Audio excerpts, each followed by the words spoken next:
D Rose got some nice hair.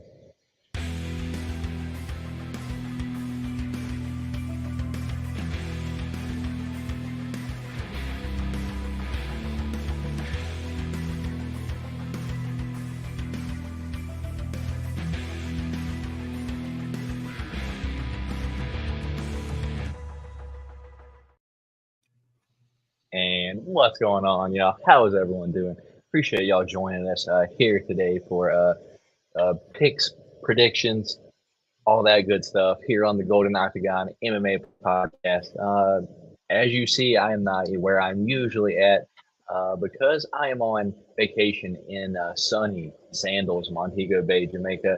D Rose is in very cold Virginia. We haven't been here in about 2 weeks because there were no fights last weekend. So, I apologize for the quality if it isn't as good as it usually is on my side. But once again, I am on vacation. And before D Rose lets us know how he's been for the past couple weeks. Let me show you all the view that I am working with today. I was trying to get this in the background, but you know how it goes. It's just the lighting doesn't really work. So here we go. I'll give y'all a little flip to show y'all what I am working with this week. It is a beauty of a view. I have no complaints over here, but who can complain while they're on vacation either way? So, D Rose, with that being said, I have no complaints. I'm doing well over here. How have you been over the past 2 weeks, brother? If only we could be as well as you are, but no, everything has been great over here, man. Just had Thanksgiving over the past week, so hope everyone had a great Thanksgiving. That's probably my out of all the holidays, I think that's probably my favorite one. And I love being able to, because everybody normally comes over to my house. I normally do all the do the main portions of the cooking, do the turkey, do the mashed potatoes, mac and cheese, do that sort of stuff. My mom does a bunch of sides and stuff. So Amber, my wife, she helped out with a bunch of that stuff as well. So yeah, definitely and deep fried turkey. If you guys have not had it, you're missing out, and you don't know what you're missing out on when it comes to turkey, dude. It's the absolute best way to eat a turkey. Yeah, I'm not a turkey fan at all. On Thanksgiving, I'll usually have some ham and some Hawaiian rolls, but that's about as crazy as I get. But real quick before we get started, let me give y'all what to look forward to on the show. Real quick, I believe it was UFC Vegas 82. Brendan Allen versus Paul Craig was the last card. So we'll go over some headlines from that real quick. And D Rose is missing a little shiny gold piece behind him this week, but we'll talk about it. We got some UFC news and fight announcements coming up. And lastly, we'll talk about UFC Austin Dariush versus Arman Tsarukyan. Break down picks, predictions, zeros. I don't know if you got any bets. I can't make any here in Jamaica currently. But, I come back Friday, so just in time to get my bets in before Saturday, the fight, dude. So, I can't miss that. There's a plane going by. I don't know if you hear it. Yeah, it sounded a little scary there for a second. It sounded kind of close. Like the airport's like right next door, so you'll hear one maybe like once every like 30 minutes or so, but it's just like 10 seconds, it is what it is. But real quick before we, get started on the show too much, we got to shout out our loyal watchers, followers, guests, whoever you are. We appreciate you watching. And Lush Main's at work, but definitely watch later, boys. Sorry. It's okay, Lush. We appreciate you stopping by either way, brother. Truly. And we got Chad 13 here. I'm just here for the real prediction. Will Kelvin make weight? It is at 170 this weekend, D-Rose. It's going to be some interesting stuff going on there. The main fight already has me on my feet. I'm excited for the main event this weekend, too. But truly, D-Rose, I looked at the card earlier. I'm like, oh, wow, that's the first time I've looked at the card all week. So my my picks and predictions are going to be off. No tape study this week. This is just strictly me giving you my picks and predictions off of what I know happens in the fights because I do watch them every single week. So it is what it is. Glad you're both doing well. I packed a bow nickel kaboom the other week.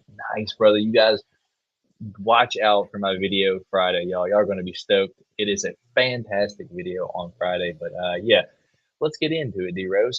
UFC Vegas 82. Brendan Allen, Paul Craig. I'm not even going to act like I remember the fights that were on there, but I do know that we had three different picks on that card, and I came away with winning two of the three, so I get the pick champ back this week. I didn't bring it with me on vacation, but it is back home, and I just it it happened just like I said. Like, let me get the two early favorites, and I'll take Paul Craig and the big dog at the end. Uh, anyway, Paul Craig ended up losing, but at one point he had Brendan Allen in a calf slicer, dude. I was like, oh shit, Paul Craig might submit Brendan Allen. But I guess just take away from the main event, UFC Vegas 82. What do you even remember from the from the fight card, dear? Not much to be honest. I mean, there's been so much that's happened between then and now, but I do remember the main event, and I was pretty convinced and convicted that Brendan Allen should be able to dominate that fight, and he pretty much did. He was kind of thrown, and to me, I thought because the way Brendan Allen kind of threw around Andre Muniz, I thought he could very well do the same thing to Paul Craig, and he really did that. I mean, for the most part, Paul Craig had the calf slicer, as you said, but Brendan Allen just really showed his dominance. I thought Brendan Allen was going to keep it standing, end up maybe getting a club and stuff, but no, I think he almost wanted to make it a point that you have good jiu-jitsu, Paul Craig, but I do too, and I have good wrestling, good top control, and he just dominated from beginning to end. Yeah, man. Pretty much. That's pretty much it, dude. Who was the co-main event of that card? You know? That's the worst part is that to this point, if I I can look it up, but yeah, that's how quick that thing went by It's me. all right. It's all right, man. It was a long time ago. So much shit has happened between then and now, so we might as well talk Morales and about. Matthews. That's who it Oh was. yeah, Jake. yeah, Yeah, Jake Matthews and yeah. yeah.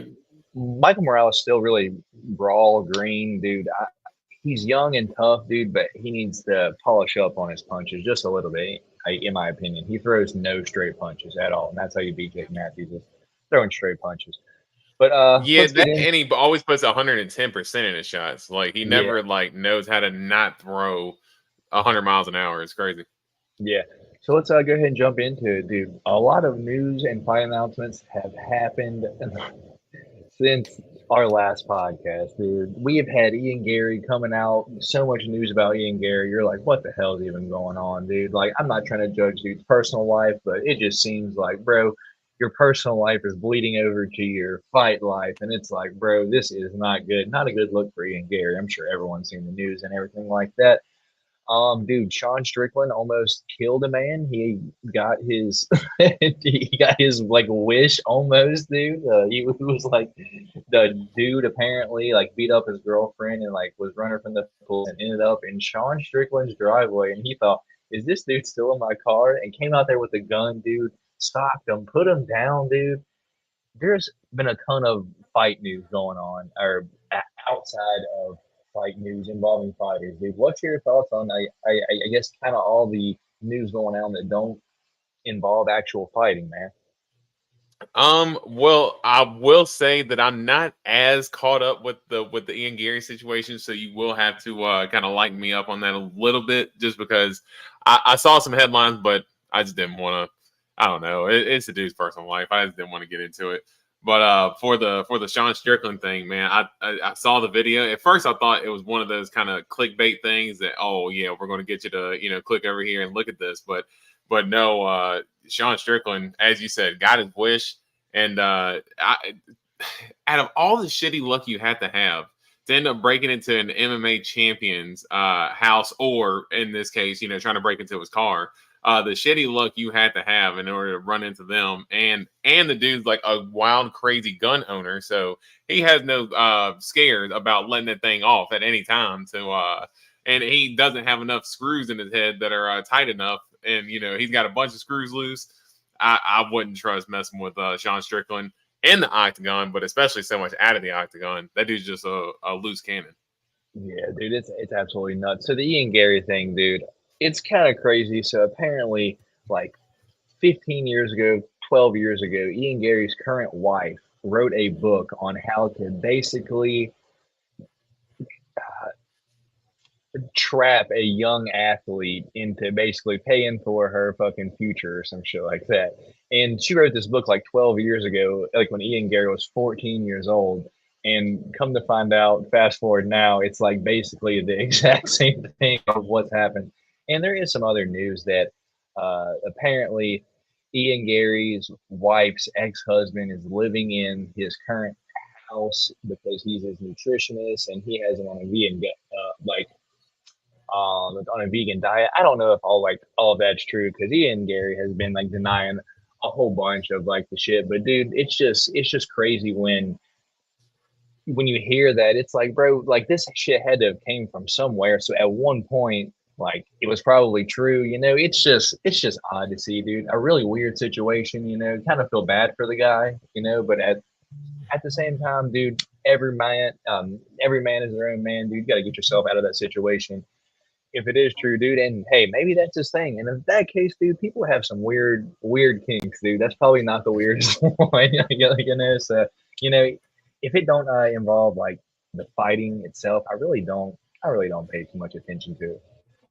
Yeah, I saw Strickland was going at him a little bit for it, and then I was going to get into it, and I saw where Ian Gary was, it was a bunch of denials, but as you said, it just seemed like it was a little too messy for me as far as it's like a bunch of relationship stuff. If it was like legal stuff or whatnot, I would maybe even look into it, and that's interesting stuff, and it's like, hey, if it's legal stuff, should they be thrown in jail or not? But that's just a bunch of kink stuff, as you said. I mean, if they're into it, cool. I mean, a lot of those types of celebrities and stuff like that, dude, they're into the weirdest shit now. I mean, just outside of fighting for a second, if y'all see the shit going on with P. Diddy and everything, he has a wild storm going on around him with a bunch of sexual assault stuff. So, yeah, when those people get empowered, those types of celebrities, they act a little weird as far as their fetishes. So, whatever they do, cool. Yeah, I got you. So that's all the outside of the octagon news that I have to really talk about. We don't really talk about that over here. This is strictly fight stuff, but I figured it would be a shame not to bring it up because I know a lot of people might want our opinions and everything like that. So our first, I usually share right here, but as I said at the beginning, connection over here isn't the best. Where do you get your internet from when you're at a place like this? It probably comes from the sky. So I'm not going to share, like I said, like I normally do, but I am going to let you guys know the fights that are announced. Get D Rose's thoughts and opinion on those. So D Rose, listen up, so I don't have to repeat them. Michael Johnson is going to be taking on Beast Mode, Darius Flowers. He's who fought Jake Matthews late notice. So Michael Johnson, Darius Flowers, February 10th. Thoughts on that? And that's actually a pretty good fight. I mean, I thought Darius Flowers actually fared well against Jake Matthews, up a weight class, because he was clearly smaller than Jake Matthews in that fight. So I thought he did a good job of fighting up a weight class, basically. And he fared well for taking it on short notice as well. And Michael Johnson, he's, as you know, I always say some of the fastest hands that I've ever seen. I mean, he is getting older though, so his hands are still crisp, but that should be a pretty good fight. Hell yeah, dude. I'm excited for it, but Michael Johnson just so inconsistent. It's like you never really know which one's going to show up. No. Up next, we do have your girl, Jazz the Vicious. She's going to be taking on Priscilla Cachoeira, UFC 297, January 20th. Oh, that's the Toronto card. That should be probably one-way traffic for Jasmine. She again, she's not the greatest fighter, but I think in terms of that matchup with her wrestling, yeah, Priscilla Cachoeira, if she gets taken down once, it's over. She has terrible takedown defense and cannot get up for the life of her, but she gets taken down. So it should be Jasmine all the way. Yeah, eye gouges. I mean, I'm surprised she hasn't tried to go for the Ric Flair low blow, dropping to her knees and just throwing the low blow right. Yeah, that too. Mike Tyson. I mean, she got all types of avenues to try. I mean, I'm surprised she hasn't tried all of them by now. She's a pretty damn good cheater. All right, dude. This is an absolute banger. I just now saw this and I'm excited for it, dude. Brad Tavares taking on Hobo Cop, Gregory Rodriguez, February 10th. Thoughts on that? I'm sorry, Hobo Cop Brad Tavares. Shit. I mean, that's a good fight, and we know how tough Brad Tavares is, and for RoboCop, he got slept before from Bruno. I know he's had a win since then, right? I believe since the Bruno fight, but yeah, we know that he can get clipped, but hey, that should be a pretty good fight. Dude, as I'm going through the news real quick, two fights stood out for me from the last fights that happened. Miktabik Orabai, dude, he did disgusting things to fucking Euroshmej. That dude's gonna be a problem, huh? And I saw a video of him pretty much ragdolling Bilal Muhammad, and I was like, dude, I wish I would saw this before the fight. What's your thoughts on Miktabik? Make the Dude, I was like literally the whole time I was watching the fight, I just kept like saying make the and I like kept like laughing. But nah, I mean he's gonna make his name well known because dude, he and Uros Medic is really a 155er who moved up to 170. So I mean you can say up a weight class, but he really fought like a 55er. But look, he's moving down to 55 too. Yeah, I mean that's it's already a stacked division, but and I thought that, I saw where he trained with Team Alpha Male and, good wrestling and everything. But I thought some of the guys that he fought before the UFC, kind of, cans. He's in these Russian organizations. But no, he proved he was the real deal and made Uros Medic look like his little brother out there. It was a hell of a performance. And yeah, he's going to be another dude to kind of look out for at 155, just in a sharp full division. Yeah, man. And another one, dude. Peyton Talbot, dude. I was raving about him last podcast. I was like, dude, watch this guy, dude. He is good as shit. Did you watch Peyton Talbot? I did see where he. I didn't see the whole fight, but I saw where he had came back in the. Because I was watching the first round, and then I was actually at work when the card was on, so I ended up missing most of the second round. But I did see where, he ended up locking up the sub in the third for not necessarily the comeback, but I know he lost the first round. Yeah, man. All right. So next UFC fight announcement we have is D Rose's Stephanie Egger. No, that's not D Rose's Stephanie Egger. Stephanie Egger is going to be taking on D Rose's Live Laugh Love Luana Santos. Oh gosh, yeah. No, I'm out. I don't want. I'm good. All right, all right. Up next, dude, this is an absolute banger. We got Roman Dolidze taking on Nasruddin Imavov. It's headlining UFC February 3rd. Yeah, now that's a hell of a fight, and I'm surprised it's the main event. But at this point, it almost kind of seems like the UFC is kind of putting anybody in these. I don't want to say putting anybody in these main event slots, but surprised to see Roman Dolidze because has he had a win since the Marvin Vettori fight? I don't think he's because he's had a bunch of fight cancellations, right? Yeah, I know he's had a bunch of cancellations. So yeah, because he was going to fight Jared Cannonier this week, but he tore his ACL. Right, exactly. So, yeah, that's just I don't know, just a weird main event. But overall, I don't want to dismiss the fight due to it being the main event, but that's a banger of a fight. And Nasruddin getting another main event spot. Maybe seeing if he can make up for his performance since he didn't get that win against Sean Strickland in his main event. Yeah, man. Up next, dude, we got Jim Miller still doing the damn thing. He's going to be taking on Gabriel Mobley, but Benitez, January 13th. Oh, that's a good matchup. I do like the way that they've been matching up Jim Miller. Like Jim Miller's he's getting like okay fights, but he's getting either like newcomers or guys that are kind of his age that will be on the same competitive field, but he's not getting the top 10, top 15 guys or anything, but he's always in a competitive fight. And dude, it seems like he's getting power with more age as he grows older, dude. I mean, he's getting more knockouts than ever. I mean, that last knockout that he had against I can't remember his name now, but yeah, when he uppercutted him and sat him down, oh my gosh, yeah, Jim Miller is he's a savage, dude.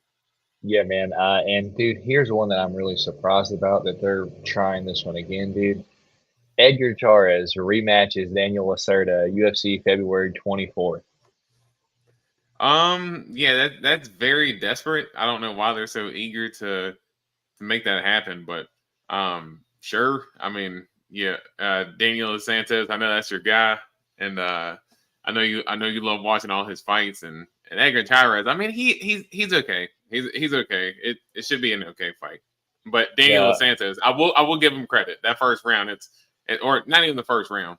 The first 2 minutes is going to be all hell from him for the most part. Yeah, dude. And then we got Marcos Rogerio de Lima taking on Justin Tafa. So Pays out coming back after getting flying knee by Derek Lewis and knocking all his teeth out. He's going to be fighting Justin Taffa now, the bad man. Thoughts on that?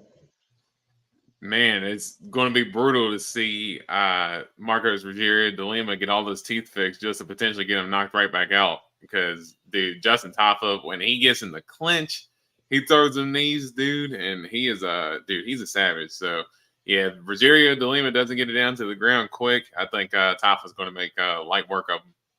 Yeah, man, that could definitely happen. And obviously, we know Dan Hooker fell out for this weekend, so Bobby King Green is going to be taking on Jalen Turner, but we'll talk about that. Dude, here's one that I'm actually kind of an odd matchup. Maybe a little soon, but I guess we'll see. Jack Hermanson going to be taking on body bag Joe Pyfer, February 10th. Thoughts on that?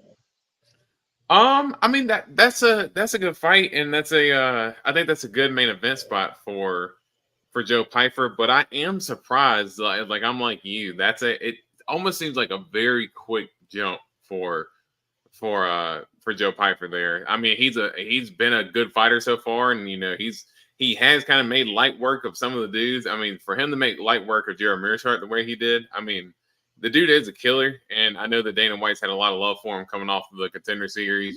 Beat Joe Pyfer, and hey, I'm a fan of him too. I mean, he's absolutely fun to watch, and dude, I love watching him fight. But yeah, that's I think it's a little bit of a quick push for him, but hey, if he's ready for the spot, I mean, definitely go ahead and give it to him because, as I said, he's made light work of his UFC competition so far. But we know how tough Jack Hermanson is too. Jack Hermanson's been there and done that with the best of them. Been in fights of the nights with the best of them as well. So it should be a really good test to see where Joe Pyfer kind of is in his UFC career. Gotcha. I got some people out here jet skiing making me kind of jealous, dude. But that shit's mad expensive, dude. It's like $200 for 30 minutes on the worst jet skis you've ever ridden in your life. But we got Pedro Munoz taking on Tyler Phillips, UFC 299, March 9th. That's a good fight.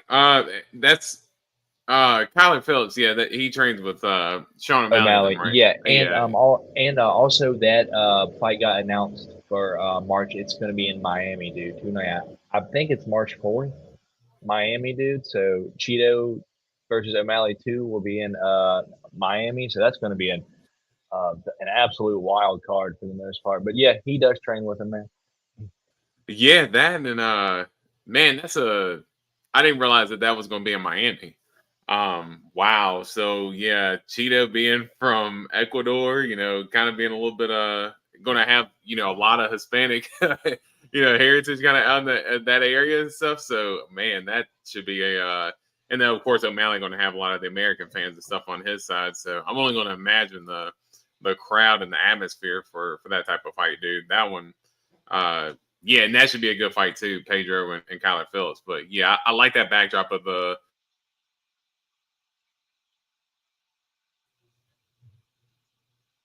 Oh no, can you hear me, Dero? Yeah. I said I like the backdrop of it, and then I didn't hear anything. Oh, I like the backdrop of it being in Miami. Oh, all right. Yeah, cool. All right, Yeah. fair enough. Yeah, I don't know which one of our connections are messing up. Could be mine. So let's step on the gas. Azamat Murzakanov out against Khalil Roundtree. So now Anthony Smith steps in to face Khalil Roundtree, co-main event December 9th, dude. So next week, dude. Thoughts on that? Shoo! Anthony Smith, salute to you for taking that fight on short notice because you know how I am with Khalil. I'm a big fan of him. The dude's an absolute savage. And if Anthony Smith dares to turtle up like he does, kiss his ribs goodbye. His ribs are gone because Khalil Roundtree is not going to play around with his body kicks, dude. I mean, he is literally going to make Anthony Smith will be pissing blood if Anthony Smith does that little turtle shell shit that he was doing with John Jones. So no, he better come ready to fight because Khalil is super intense every time he fights, and he's a killer every time he goes out there. Dude, every Khalil Roundtree fight week, I always see the meme. Don't kick a man while he's down. Khalil Roundtree is just kicking the shit out of like 4 different people while he's down, dude. It's like, yeah. Dude, I know. Here, hold on. I got a plane coming. I hear it. All right. It wasn't that loud. That one was probably taken off, not landing. But one you're probably not excited about, but I'll at least say it. We got Loma Lookboonmee going to be taking on Bruno Brazil. That's going to be February 10th. Yeah, that one already happened. Yeah, so yeah, dude, that's pretty much all the fight news announcements that I had. You got anything that I maybe forgot, dude? No, I think you pretty much nailed it, unless you wanted to kind of speculate on what the news was that Dana was kind of teasing. Oh yeah, yeah, But yeah. Dana also said that for UFC 300 they have a super fight coming that doesn't involve Connor. So I would love to get the chat's opinion on this. What could be a super fight that doesn't involve Connor? So to me that says champion versus champion, something like that. But right now I can't really imagine any champion moving up that hasn't already that would be big enough, for UFC 300. And my bad, Jim Clay. I think I just now saw your comment, brother. Let's go. Hope you're enjoying your vacation, man. I definitely am, man. I don't know if you were here at the beginning, but I'll full screen myself and I'll show you the view. It is pretty nice right now, dude. Look at that. Just a This is what I've been checking out all week. trying to make us Just all looks jealous. just looks nice. Just looks nice. It's about 85 degrees Fahrenheit for all of our people that aren't in the U.S. You guys can do the calculation there. So it's pretty hot. In my hometown, it's like 30. So it's cold. It's cold. D Rose knows it. D Rose knows it more than anyone because he's there. I checked the weather earlier. It was like 38. I was like, oh, I am not missing being back home right now.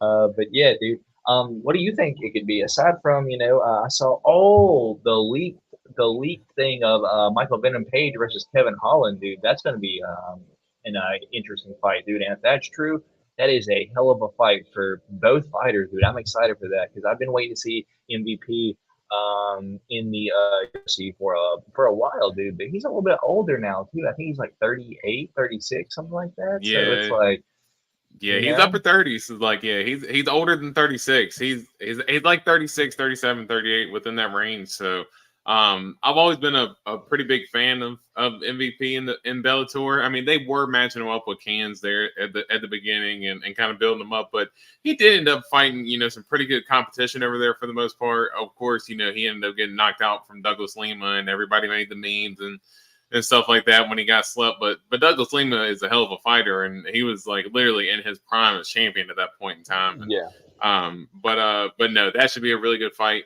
And yeah, I think as far as who that main event could be, I was going to say that I think it could potentially be Izzy versus Hamzat. I mean, I don't know if it'll be the main event. When I'm thinking, if he's saying like super fight, because I know we were kind of talking about it last night. I know you were kind of indicating it being like a champ versus champ thing, but I didn't really see a champ versus champ thing make it too much sense, except for I did hear Drekus in an interview with Submission Radio, and Drekus actually did kind of drop a hint of him, if he is able to beat Sean Strickland, that he does have aspirations of moving up to 205. I don't know if it could be Izzy versus Alex for the 205 belt. It could be a champ versus champ thing. I'm not quite sure. I was thinking potentially like a super fight, like maybe like a super card. I know you threw out the idea of Max versus Gaethje for the BMF, and I threw out Izzy versus Hamzat. I was thinking something like that. And I think you could do Izzy versus Hamzat because both of them are big enough stars to be the main event. And then I think Izzy's in a spot where he's not title shot worthy, but he's still a big enough name to where you're going to make him the main event, because he's not going to be the co-main event to anybody at this point in time. And I think Hamzat's a big enough star to be a main event by himself. And I think if Hamzat goes in there and runs through Izzy like he has everybody else, he can get the title shot. And if Izzy goes in there and kind of defends his throne, he could potentially get the title shot next. So I think maybe something like that. Yeah, 80s hockey saying Kamzat versus Shavkat. That would be a hell of a fight, and I would just be interested to see what happens. But if they put that on there, dude, I would have no complaints, dude. I would have a hard time seeing them put that on there. That's a fight that everyone would love to see. I don't know, man. Yeah, well, and the only thing too is just with Hamzat being up at 85 and the Shavkat being at 70, I think I would love to see that fight. I think just in terms of the matchup, and if you're asking me who I favor, I'm definitely favoring Shavkat going into that fight. I think Shavkat's just a little bit more well-rounded from what he's shown us so far in his UFC career. But I mean, dude, Hamzat could very well go in there and end up boxing Shavkat's head off too if he decides to go in there and bang it out with him. So that could be a hell of a fight. But I just think where both of them don't really have any type of title or anything like that, it's just kind of hard to make. Yeah, I feel you, dude. And we got Haram Rivera saying, what's up, guys? You got this. I appreciate you, brother. Thanks for stopping by. So, yeah, dude, I don't want to spend too much time. I think that's all the news that I can at least remember. So let's jump into UFC Austin Dariush versus Tsarukyan. Predictions, picks, parlays, props, bets, any bets the Rose has got. Because I have a parlay, but I can't even open up my FanDuel right now to look at it because it's like not available in your area. So, you know, it is what it is. Yeah. Well, once again, I would usually share my screen right here with y'all so y'all can see what we are looking at, and I can show D Rose, but I apologize. Connection's not great here, so I'll just give it to you. This weekend, as prelims start at 4 p.m. East Coast time, we got UFC Austin taking place at the Moody Center in Austin, Texas. We got 13 fights, headlined by Beneil Dariush taking on Arman Tsarukyan. Don't forget, Beneil Dariush loves Jesus. We got Jalen the Tarantula Turner taking on Bobby King Green in the co-main event. That was going to be a 5-round fight versus Dan Hooker, but they're going to do 3 rounds now. We got Rob Font taking on Deuce Tejeda, Davison Figueroa. Good fight. We got Sean Brady taking on KG, Kelvin Gastelum. Dude, there's a lot of fights on here. I'm like, damn, that's a good fight. That being one of them. We got Clay the Carpenter Guida taking on Neto BJJ, Joaquim Silva. We got Punahele Soriano taking on Dustin Stolfus, coming back after being front kicked. Or actually, I'm not going to get into that. I'm not going to be wrong. One that I'm actually excited for this weekend, D-Rose, we've got Cupcake, Misha Tate taking on the return of the Raging Panda, Julia Avila. We got D-Rose's favorite, Cody Brundage. He's going to be taking on Zach Reese, probably a fighter he can maybe beat. I don't know. He is 6-0. We'll see. We got Joe Selecki taking on none other than Drakkar Close, dude. Drakkar Close, the Benny D fight will forever live in my memory. We got Steve Mean Machine Garcia taking on Melquizel Costa. We've got Ihor Pateria taking on Rodolfo Bellado. Wellington Turman taking on Night Train Jared Gooden. And our first fight of the night, curtain jerker, if you will. We got Jamie Lynn Horth taking on Veronica Hardy, dude. Won me a bunch of money in her last fight, against Juliana Killer Miller, and wrote off. She's another underdog right now. Wrote off for the bank with that one. According to Tapology, it's both 110 apiece, minus 110 apiece. So you would have to give me the correct odds. Yeah, FanDuel has her at plus 120 right now, Veronica Hardy. So wow. So as we're getting into it, I think. I figured we were going to start with that fight since that's the first one. But yeah, actually, I think I like those betting odds because I think as you said, Veronica Hardy, she did show it was against Juliana Miller, so I understand that that's not the greatest fighter in the world, but I think Veronica Hardy. Yeah, let me break it down. Let me break it down real quick though. So first fight of the night, we got Jamie Lynn Horth 6-0. Veronica Hardy is 7-4-1, but took about a 3-year layoff after, exactly 3 years after her fight against Bay Malecki, and that was up at 135. Came back down to her regular weight class after 3 years off at 125, and pretty much beat the brakes off Juliana Miller in her last fight. D Rose just now gave you the odds. Currently, Jamie Lynn Horth is 33 years old, 5'7", 67-inch reach, while Veronica Hardy, 28 years old, 5'4", and a 64-inch reach. And I'm with D Rose. I like Veronica Hardy last time she fought. I like Veronica Hardy this time she fought. I think she has excellent footwork and excellent taekwondo skills. Her only downside is she can get taken down and laid on. But in her last fight, she was actually hitting the trips on Juliana Miller, and a lot of people thought Juliana Miller going to pretty much sub Veronica Hardy because she's ass on the ground. But how the tables have turned, Veronica Hardy was hitting a whole bunch of trips on Juliana Miller in her last fight. So that being said, dude, I got to go Veronica Hardy again this week, but once again, if she gets taken down and Horth seems to be able to just hold the control, I'm gonna pretty much just kick it up right there because it's going to be end of night. Because if it happens in the first round, I expect her to be able to do it round 2 and 3 as well. But I'm hoping for the best. I'm hoping to stays on the feet. Give me a Veronica Hardy via decision. I'm assuming you're going the same way, man. Yeah, I will, man. And I think Veronica Hardy, she showed a lot of good footwork in her last fight. So I think that's something that she can kind of use in this fight as well. She's got good boxing, and I thought she showed good takedown defense against Juliana Miller. But again, it is Juliana Miller who's shown us, I think, in her last couple of fights that she has a little bit more growth to come along in her career. So, yeah, I'm taking Veronica Hardy by decision. All right, fair enough. AJ MMA saying, imagine Bobby Green makes a run for the belt and KO's turn. Dude, that would be absolutely nuts. But hey, we'll get into it this weekend. D Rose might have that prediction. You never know. Up next, second fight of the night, we got Wellington, the Prodigy Turman, taking on Night Train Jared Gooden. Wellington Turman, 18-7-0, lost 3 of his last 5. Night Train Jared Gooden is 22-9, won 3 of his last 5. I'll leave the odds up to D Rose, but Wellington Turman is 27 years old, 6 foot, and a 72-inch reach, while Jared Gooden is 29 years old, 6 foot, and a 77-inch reach. D Rose, I was a Night Train Jared Gooden fan before he got cut, and he got signed back in his last fight. I actually watched this fight. I was in Nashville. He got choked out in the 3rd round by Carlston Harris in a fight that he was winning. I had Jared Gooden winning that fight, and then he ended up getting choked unconscious in the 3rd round. What I do like about Jared Gooden is he will fight nonstop, dude. He's not going to give up on himself. He fights to no end, and he might be tired, but he's still going to be swinging.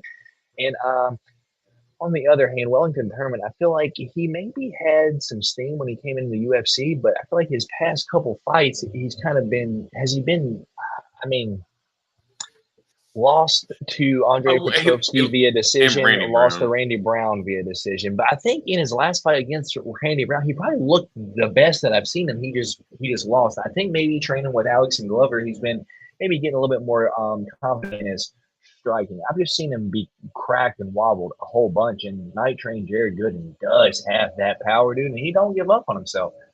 That being said, dude,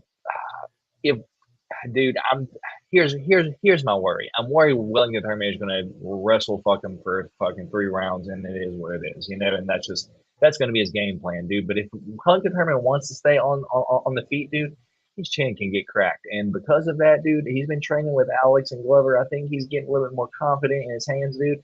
I think Jared Gooden's going to end up cracking him and putting him out this weekend. Give me what Pathology says as the dog right now, and Jared Gooden to defeat Wellington Turman. Who you got this week, D Rose? And give me the correct odds, if you will. Yeah, I'm on FanDuel right now, and Wellington Turman is a -210 favorite. The comeback on Jared Gooden is +162. And I kind of agree with the first part of your analysis of Wellington Turman. Kind of his main part of his game is the takedowns. I know he's tried to come along with the striking a little bit, and he looked good in the last fight against Brown. The length is a big difference there. Right, exactly. And that was, Randy Brown was able to kind of stab him with those body kicks and, jab him and kind of keep him at distance. And Randy Brown, he's not a great fighter, but he is like a good test for as far as kind of where you're at, because he's got a lot of skills.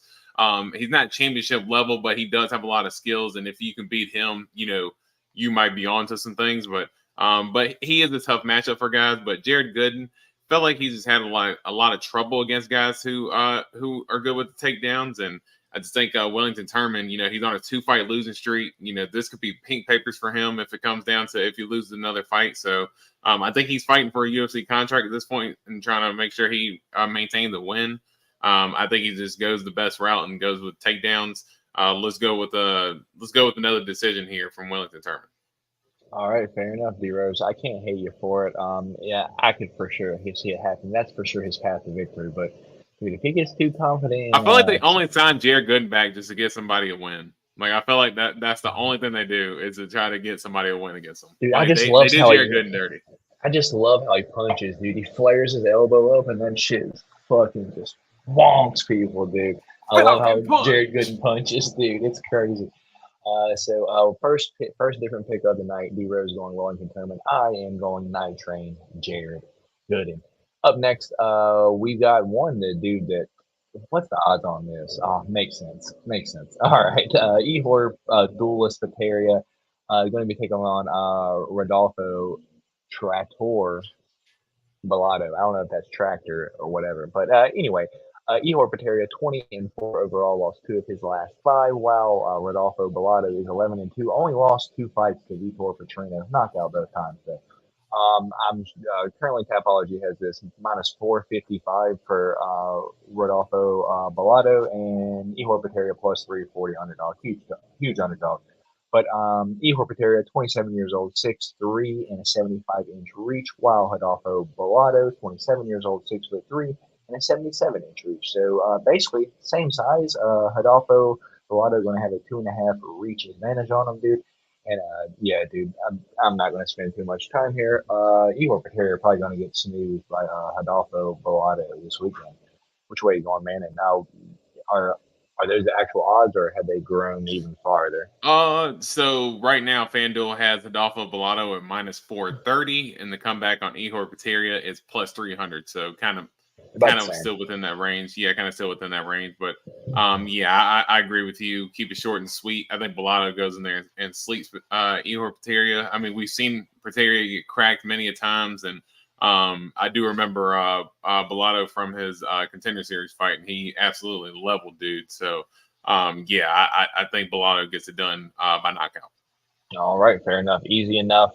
Quick one. Up next, we got Mean Machine Steve Garcia taking on Makezel Milk Coffee Costa. So Mean Machine Steve Garcia, 14-5 overall. Makezel Costa is 20-6 overall. Both fighters have won 3 of their last 5 currently. Tapology has this minus 230 favorite for Makezel Costa, while Mean Machine is a plus 190 underdog. 31 years old for Steve Garcia, 6 foot and a 73-inch reach, while Costa is 27 years old, 5'10" and a 73-inch reach. So Steve Garcia going to have an inch height advantage, but aside from that, basically the same. Makezel Costa about 4 years younger though. Dude, Steve Garcia gets cracked every single fight. Yeah, I can't watch one Steve Garcia fight back where he just hasn't been rocked, aside from maybe the Chase Hooper fight. Like that's the only one that I can possibly think of. Aside from that, dude, it's like he just gets cracked and wobbled every single time he fights. And dude, Mel Costa looked pretty solid in his last fight on the feet against Austin Lingo. Dude, Austin Lingo tough as hell, dude, just blasting the body kicks, dude. I don't know how that fight did not get stopped, dude. He hit Austin Lingo with so many body kicks. He was just holding his body, walking forward. Like, it's like, bro, that thing almost got stopped. But yeah, I suspect Makezel Costa probably going to finish Mean Machine. Steve Garcia this weekend. Which way you going, D Rose? And what are the current odds for this? Right now, FanDuel actually lost it here for a second because they were placed in a different order, but they have Costa as the minus 245 favorite, and Steve Garcia plus 186 right now. And as you said, Costa did light up Austin Lingo, but Austin Lingo, I think the only thing with Austin Lingo is that he is predominantly boxing. Like, the dude throws no kicks at all, so it's harder for him to. It's going to be hard for him to kind of make it along with the UFC with just boxing, no wrestling, no kicks, no anything like that, kind of work into his game. I think Steve Garcia, he is a little bit well-rounded, and you are right, he does get cracked in almost every one of his fights except for maybe the Chase Hooper fight. But man, the last couple fights, against against Nerden Becky, he nailed him with that body shot, and and then he ended up knocking out Chase Hooper the way he did. I think he ended up stuffing a takedown initially before he ended up knocking Chase Hooper out as well. Man, I think there's a little bit of money to be had on Steve Garcia here. I think if he can defend the takedown, I mean, I think we've seen Costa kind of get hit in some of his fights before as well. Austin Lingo did have a little bit of success in the boxing before Costa kept it a kicking range. So, and Steve Garcia, that dude, he gets in a wild fight every time. His fights are fun, win, lose, or draw. But let's go with the wild man here, Steve Garcia, for an underdog pick. All right, me and D Rose split on this one. Second different pick of the night. I am going the favorite Melk Costa D Rose on Mean Machine, Steve Garcia. Yeah, second different pick of the night. I'm sure we'll have one more going on up the card though. So up next, we got Joe Selecki taking on Jakar Close, dude. Joe Selecki, 13-3 overall, won 4 of his last 5. Jakar Close, 13-2-1 overall, also won 4 of his last 5. Joe Selecki, 30 years old, 5'9", 70-inch reach. Jakar Close, 35 years old, 5'9", and a 70-inch reach. And don't forget, Jakar Close got knocked out by the Jeremy Stevens push. That being said, give me Joe Selecki to wrestle Jakar Close for all 3 rounds, and maybe even submit him late third, late second, early third, something like that. But give me Joe Selecki. Is he the dog this week too? It's about even money on FanDuel right now. You can get Jakar Close at -125. You can get Joe Selecki at -102. So just about a pick 'em pretty much. All right, but, I'm going Joe Selecki here, D Rose. Yeah, I mean, I think this fight's I think it's actually a very well matched fight. I think both fighters kind of have a similar skill set, which is kind of like the wrestle boxer type. Not really heavy with the kicks, but both can throw pretty good leg kicks. But I think most of their game comes from their wrestling and their boxing. And I think so. So Jakar Close is a talented fighter. We've seen ups and downs from him. I do think getting a little bit older, kind of edging out a little bit at that age 5. It's kind of harder to win against the younger competition. Joe Selecki, he has looked good in his last few fights, and he lost to Jared Gordon on a split decision. That's his only loss right now. So in the UFC, so Joe Selecki's looked good so far, and I don't know if he finishes Jakar Close. But I do think that if he's able to put the pace on Jakar Close can get a little wild sometimes. And I think that's where Joe Selecki can potentially take advantage of him with the takedown and maybe get a lot of control time. I'll go Joe Selecki by decision here. Fair enough, dude. What's going on, Austin? I'm on vacation right now. Austin. I have a bunch of stuff scheduled, like pictures, dinner. Hold on. I got to.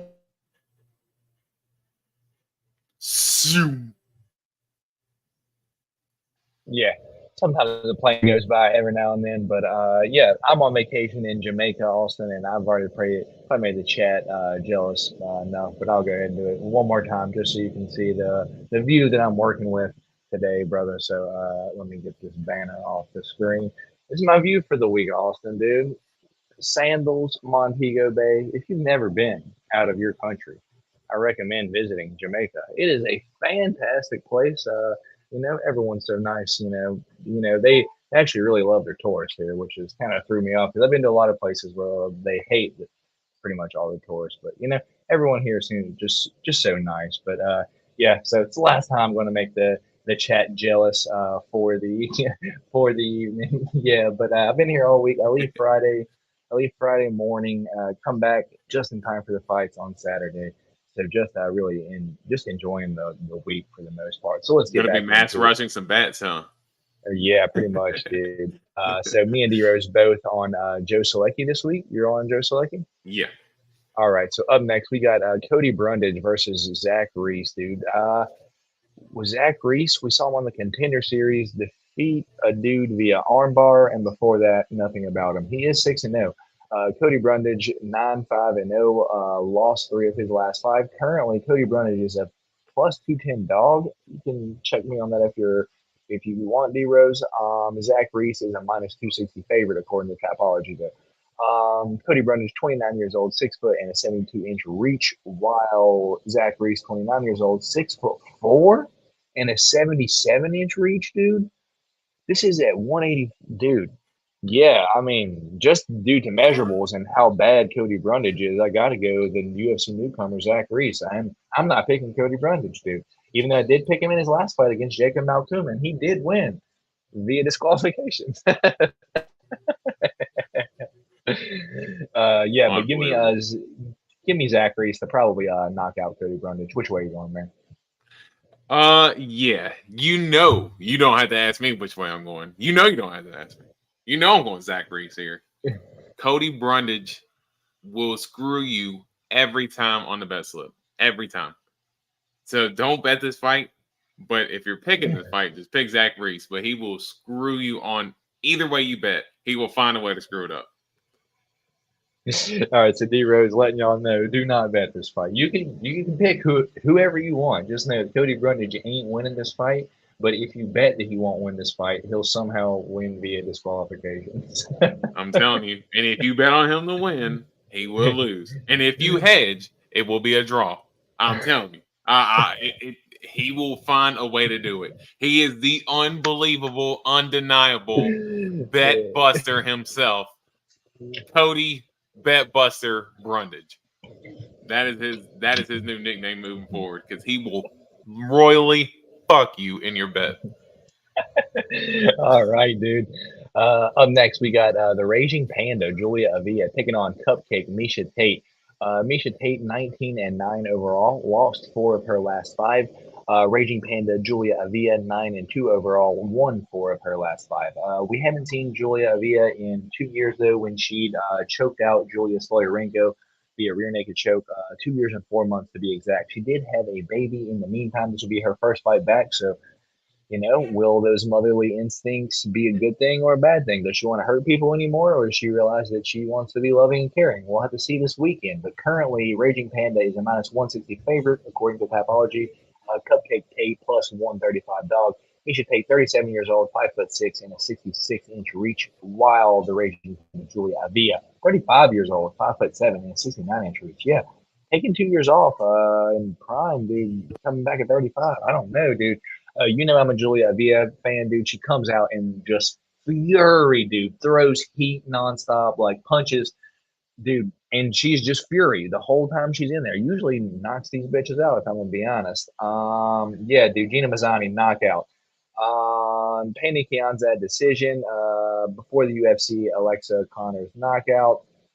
Julia Sloyarenko rear naked choke. Yeah, and only loss is in the UFC is the Sajara Eubanks by decision. Which, if I'm going to be honest, Sajara probably missed weight and then just wrestled her for the first 2 rounds and probably gassed in the third. That's how Sajara Eubanks fights. But yeah, dude, give me Julia Avila to probably just come out here. If she fights anything like she did, dude, she's gonna come out here and just put the pressure on Cupcake, knuckle her up, probably knock her out round 1. I know women may do, but give me round 1 knockout, Raging Panda here. Which way are you going there? Yeah, this one's kind of tough to call because, as you said, Julia Avila coming off of the 2-year hiatus, come from having a child, and that's I'm imagining that's a tough recovery to come from. But just in terms of getting back into your physical prime shape and what you were before being pregnant, just because you know how much of a toll that can take on a woman. But Miesha Tate as well, she's one who's had a couple children and has decided to come back as well. Of course, she's been back a little bit longer now. But man, the only thing for Miesha, she has not looked the greatest in her last couple of fights. I mean, they have been tough matchups. That's one thing I will give Miesha Tate. She's not fighting chumps by any means. She fought I thought she would beat Lauren Murphy. That was kind of tough, but and Caitlin Vieira as well. So I mean, she's not taking on chumps by any means, but I've noticed in her fights when she gets hit, man, it's like, dude,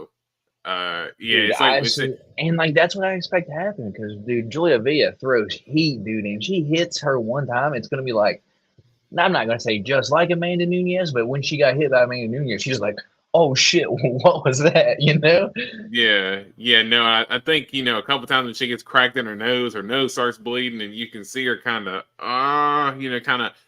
wincing almost a little bit. I think in terms of Miesha's motherly instincts, it might have made her a little bit more tenderhearted. So I don't think she has that kind of competitive aggression that she had before. But I think Julia Avila, I don't know if she knocks Miesha out, but I think she does get the win though. Julia Avila. All right, fair enough. Me and D-Rose both on the Raging Panda Julia Avila this week. Up next, we got Puna Soriano taking on Dustin Stolfoots. Dude, I love me some Puna Soriano. 9-3 overall, lost 3 of his last 5. Dustin Stolfoots, 14-5, lost 4 of his last 5. Currently, Tapology has this minus 260 favorite for Puna, plus 210 dog for Dustin Stolfoots. Beneil Dariush, 31 years old, 5'11", and a 72-inch reach, while Dustin Stolfus is 32 years old, 6 foot, and a 75-inch reach.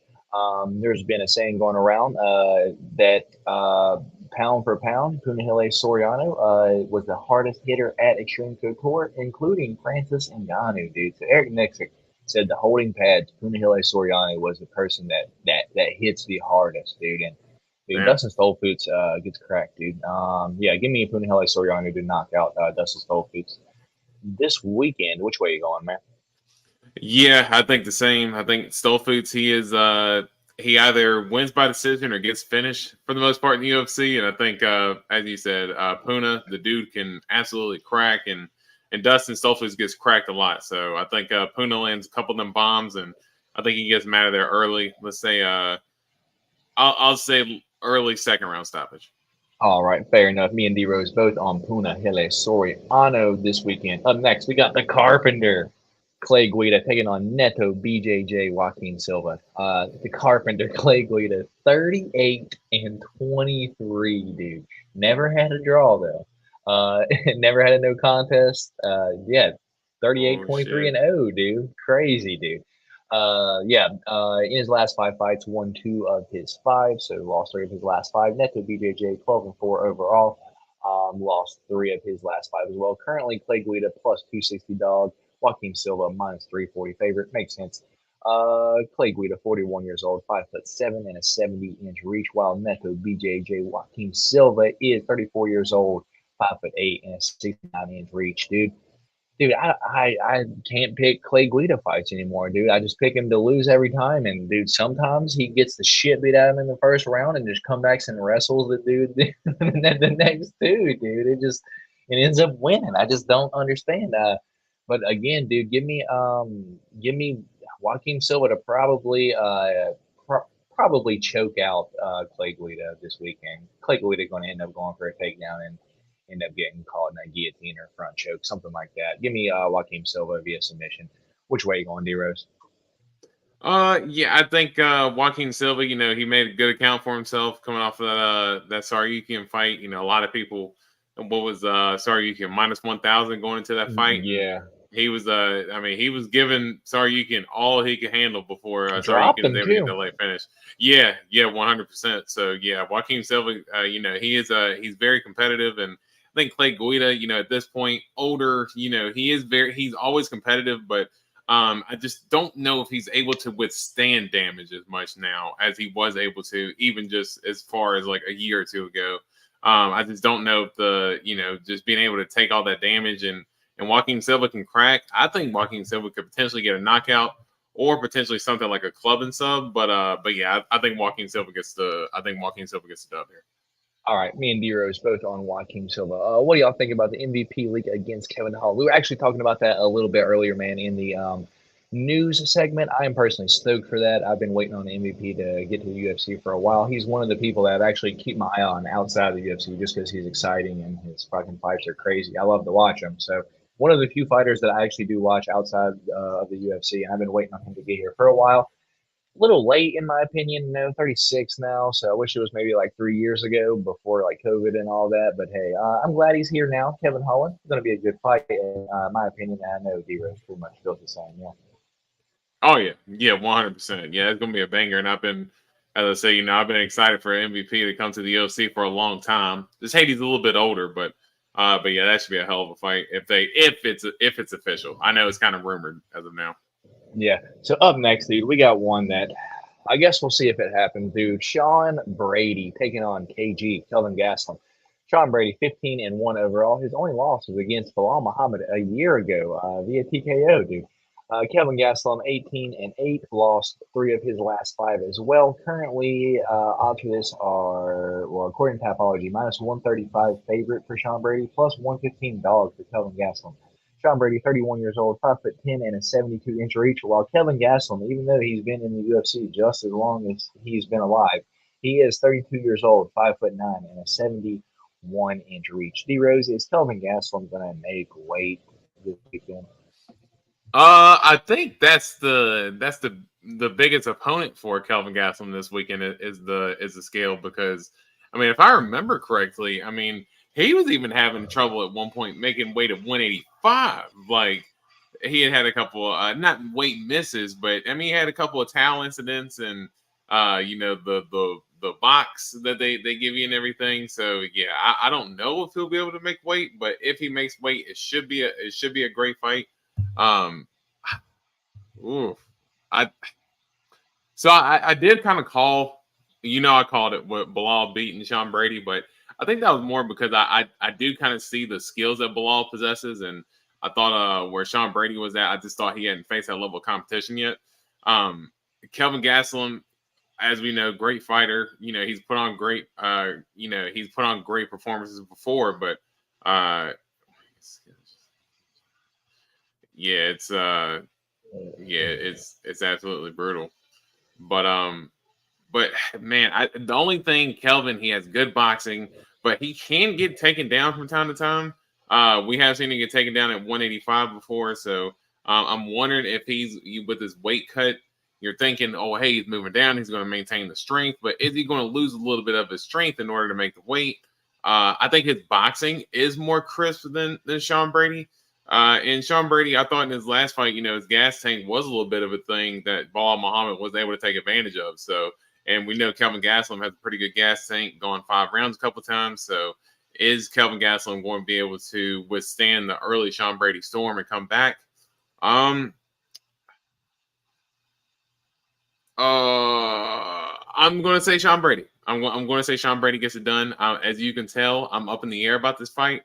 I'm very much 50-50, but I think Sean Brady, not back against the wall, but I think in terms of him being a legit title contender, if he loses this fight, has 2 fights that he's lost in a row, it's going to be really tough for him to kind of bounce back.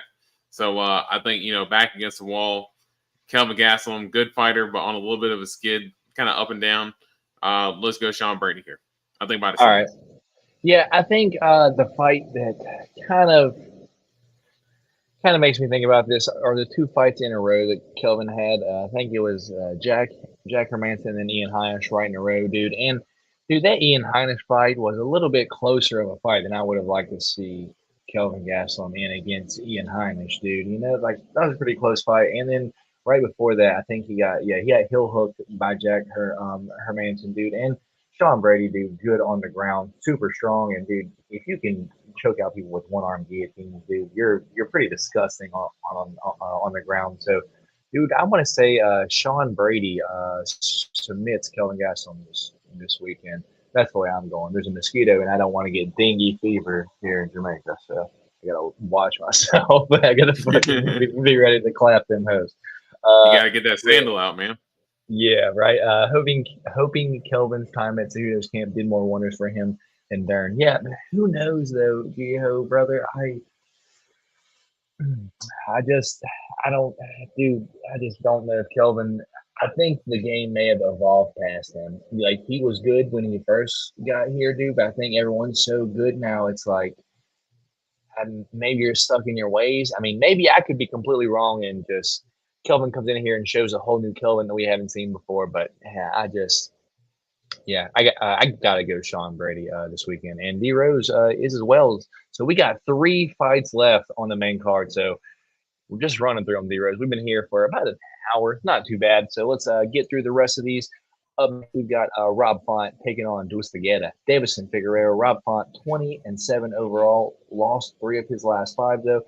Davidson Figueroa moving up to 135 for his first fight in the UFC. 21-3 overall. Out of his last 5, 1-2 lost to and 1 draw, all against Brandon Moreno.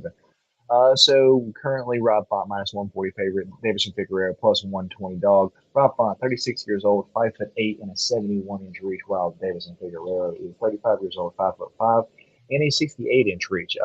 It's kind of crazy that the first fight up at 135, UFC gives you probably one of the bigger bantamweights, longer bantamweights. Just good test for Figgy, dude. But I think it's probably just too much. I don't think Figgy's going to do too good at 135 because he can't be the weight bully that he was down at 125. And Rob Font just bigger, longer. I suspect Rob Font might even knock out Figgy this weekend. But if not, give Rob Font via decision. Which way you going, D Rose? Yeah, I think banger of a fight. I think the only thing that's going to go against Davis and Figueredo going up the weight class is Rob Font does have good footwork, good boxing. So I think as far as him, like you said, being that weight bully and kind of being able to establish his size and closing that distance, I think it's going to be a little bit of a tougher hill to climb for Davis and Figueredo. And yeah, I think right now on FanDuel, Rob Font's minus 146 to come back on Figueredo was plus 114. I mean, I think that's a pretty good line if you're looking at Rob Font right now. I mean, as far as, if you're not too comfortable betting in terms of method of victory, that minus 146, you put that with a little parlay piece, you could be cooking with some hot grease there. So I think Rob Font should be able to get it done, uses his size, uses his boxing. Don't think he tries to get in there, get into a brawl with Figgy per se. I just think he just weaponizes that jab like he always does. Uses his body kicks, uses his leg kicks, keeps it at a distance, and makes it hard for Figueredo to close the distance and gets the decision. Yeah, I could see that happen, man. I really could, dude. What's Jiho saying? Jiho saying Fonz BJJ got exposed by Handsagan. Oh, he's got a guard. Oh no, he's just got a guard. Yeah, and that's pretty much it. Not the greatest off his back, but Rob Font got clean hands, and yeah, I think that's going to be an issue with Biggie because he was getting dropped a lot by Moreno, and Rob Font's bigger than Moreno, dude. So I don't unless the weight cut was just And taking boxing so is much. cleaner, even though Yeah. Moreno has clean boxing. But yeah, Rob Font's hands are quite nice. So Yeah, I just unless that weight cut was taking so much out of him, dude. I guess we'll see this weekend, but just off of what I know, I gotta go Ralph Font. So co-main event time, D Rose. This was going to be a 5 rounder, Dan Hooker versus Bobby King Green, but now it is a 3 round. Dan Hooker has more than just a scratch apparently. He is out of this fight. Bobby King Green takes on Jalen the Tarantula Turner. Yeah, dude, 3 rounds co-main event. Jalen Turner is 13-7 overall, but although I feel like he could have won his last fight, lost 2 of his last 5, lost his last 2. On the other hand, Bobby King Green is 31-14-1, and out of his last 5, he's won his last 2, lost 1. I mean, won his last 2, a draw, and then lost the 2 before that. Currently, Jalen Turner minus 250 favorite according to Tapology, plus 200 dog for Bobby Green. Jalen Turner, 28 years old, 6'3" and a 75-inch reach, while Bobby Green is 37 years old, 5'10" and a 71-inch reach. Dude, give me Jalen Turner to probably knock out Bobby Green via head kick this weekend. Which way you going? yeah, I think this one's a good fight. I think for me the biggest thing with Jalen Turner is that it just seems like every single time he gets a little bit pushed and a little bit tested, like later on in the fight, he tends to wilt a little bit. I thought that was the biggest thing with Dan Hooker because he was basically winning the second round because that was the round that he had kicked Dan Hooker's arm and broke it and broke Dan Hooker's orbital in the fight in that round. And Dan Hooker still came back, rocked Jalen Turner at the end of the second round, and took over in the third round with one arm and beat Jalen Turner.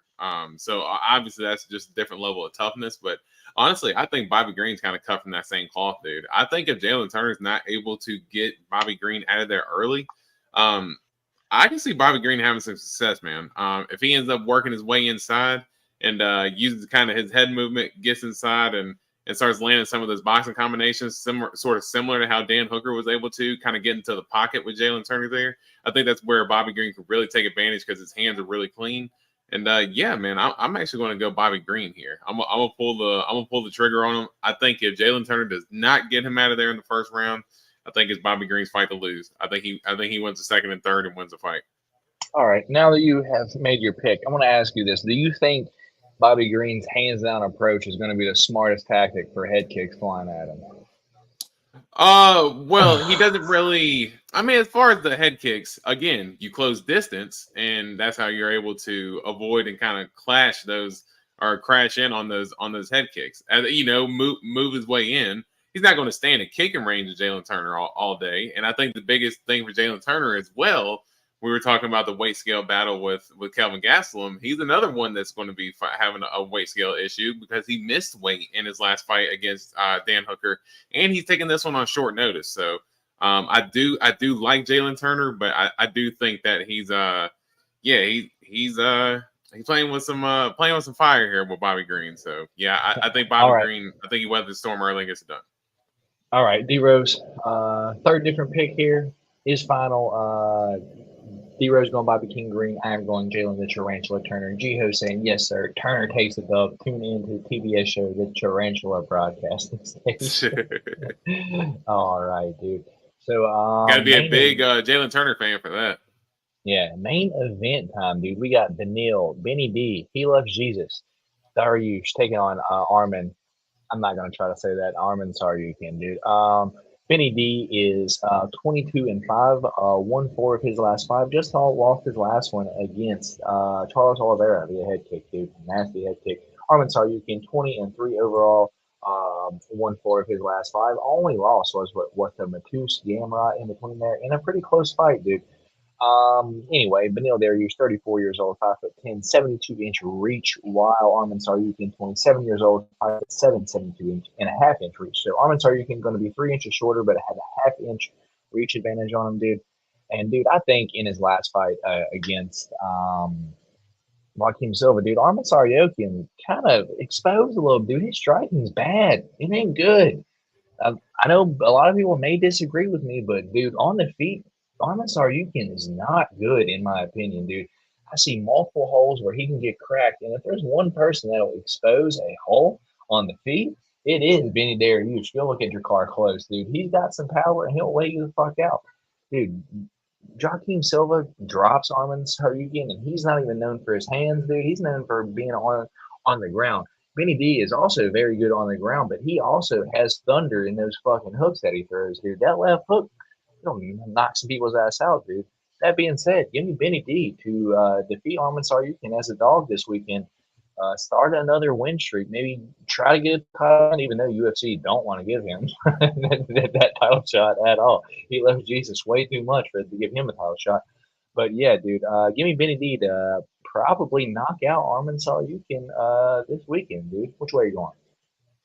Yeah, I think I don't know if Benny gets the knockout, but I'm just going to say it. I do think Benny gets the win. I think reasons why is because if you go back in Arman's fights, you can go back to the Joaquim Silva fight and you can say that he ended up getting cranked early, and that was against Joaquim Silva coming in on short notice and blah blah blah. But you could also go back to the Mateus Gamrot fight, and I know Gamrot is he's a very good fighter, and I always give him credit for being an absolute beast. But I do think in that fight, I think Gamrot also exposed Tsarukyan a little bit in terms of his gas tank. I think when he went out there and went to get those takedowns early and aggressively against Gamrot, he got a couple of those takedowns, but once Gamrot started hitting the scrambles on him, he really made Tsarukyan work, and Tsarukyan really had his gas tank worn on those last 3 rounds, and that's where Gamrot really took over in the fight. I think as we saw Benny D fight Gamrot, look, MMA math, it never works perfectly, but I do think that the way that Benny fought Gamrot, he was able to defend the takedowns, use his scrambles, and I think he was able to use his superior grappling, and he dropped Gamrot as well in the fight. As you said, Benny's got power in his hands, and Arman can get cracked. Hey, Arman's got really good. He's got a really good kick. That when he stands in that southpaw position, that body kick and that head kick, I will give him credit. He whips his kicks. He has really good sharp kicks. His boxing's not the cleanest. He just throws kind of like a bunch of hooks. But I think if he tried to do that with Benny D, you get into a little bit of a slugfest with him. Benny D can hit you with one of those overhands and get you out of there. So I don't know if he knocks out Arman, but I think it goes similar to how the Gamrot fight went. I think early on you'll see Arman kind of get a takedown or so. People get a little bit excited, but then I think Benny takes over later in the fight and really shows his veteran ability to take over and win the fight. Hell yeah, dude. We got 5 rounds. So yeah, Arman. I don't know if he can wrestle that much for 5 rounds, dude. Maybe 2 rounds, and I kind of see him starting to gas after that. And as you said, Benny's starting to take over. So yeah, dude, I agree. Me and you are both on Benny D this weekend. So we do have 3 different picks for the pick champ. It's currently not here because I am on vacation. Obviously, it is at my home. But for the pick champ this weekend, we will have Jalen Turner versus Bobby King Green, where I will be going Jalen Turner. D Rose will be going Bobby King Green. Next different fight is Is it Joe Selecki versus? No, it's Steve Garcia versus Makezel Costa, where D Rose is going Steve Garcia, and I am going Makezel Costa. And our third different pick of the night is going to be Wellington Turman versus Jared Gooden, where D Rose is going the favorite in Wellington Turman, and I'm going the dog in Night Train, Jared Gooden. So those are our three different picks for this weekend. Every other fight, we had the same pick on. So out of 13 of them, me and D Rose picked 10 of the same fighters, only three different ones. So, with that being said, once again, I'm on vacation. I'm just trying to, make sure I have some content for y'all to watch while I'm gone. UFC card video will be up Friday. First off the line rip. Number two, it's a banger of a box. Got a downtown on that for you guys.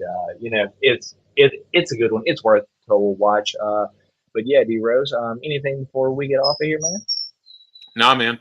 Just enjoy your vacation. Like I said, I hope everybody had a good holiday last week, and glad to be back to get some fights back in for the weekend. So, of course, I've been enjoying some football, but it did feel a little bit naked without not having any fights this weekend. So, kind of be back to the old thing. It always does, dude. But yeah, last week we didn't have a podcast. We're back this week, not in the U.S., but still made it work. I'm surprised the connection wasn't super shaky, dude. I've had worse connection in my house than I have here. So Premium. I actually paid for the $49.99 to do this podcast today. So had to bring it to y'all.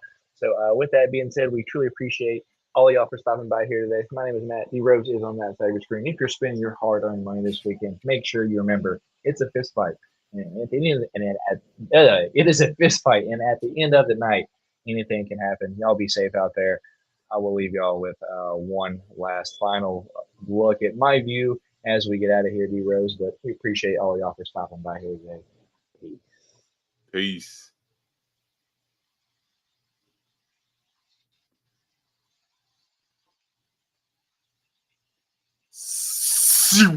There's the plane. Looks nice. We'll catch y'all later. See y'all next week. Peace. We out.